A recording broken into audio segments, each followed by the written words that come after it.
asalaamaaleykum dal leen ak jàmm ci Xarala Academy mbokk yi si Xarala Academy di ñu topp suñu tutoriel Windows 10 en wolof tey li ñu bëgg a waxtaane mooy naka ngay personnaliser sa espace de travail maanaam bureau yi naka nga koy personnaliser maanaam boo bëggoon utiliser maanaam jëfandikoo ñaari bureau naka nga koy defee voilà. Premièrement da ngay ñëw cliquer fii nii comme affichage des tâches nga cliquer fii boo gisee ni dalay wan bureau yi nga xamante ni moo nekk fii comme bureau 1 bureau 2 bureau 3 bu la neexee tamit mën nga ñëw fii nga daal di créer benn bureau mu nekk bureau 4 léegi moo wan la benn exemple gis nga léegi fii nii amul benn application boo xamante ni ubbi naa ko fi comme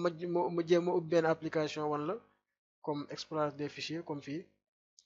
léegi ubbi naa application bi fii nii léegi application bii nii fii rek lay nekk du nekk si yeneen bureau yi comme boo xoolee yeneen bureau yi xamal la gis nga bureau 3 mi ngi nii amul benn application bu si ubbeeku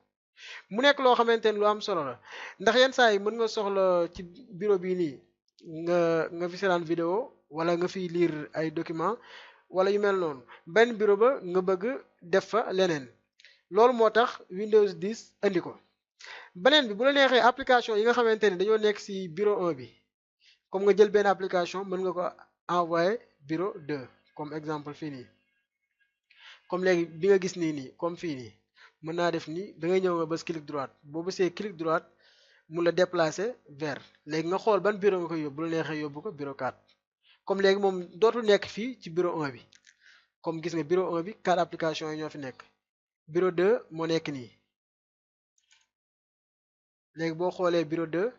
2 ñaari application yi ñoo fi nekk xoolal bureau 3 gis nga amul benn application bureau 4 boo ñëwee mooy application bi nga fi envoyé sànq moo fi nekk gis nga ñaari application yi benn bi yaa fi envoyé voilà mu nekk loo xamante ni lu am solo la te dafa am njariñ trop voilà mbokk yi li moo nekkoon suñu tutoriel bu tey ma yaakaar ni jariñu ngeen si bu baax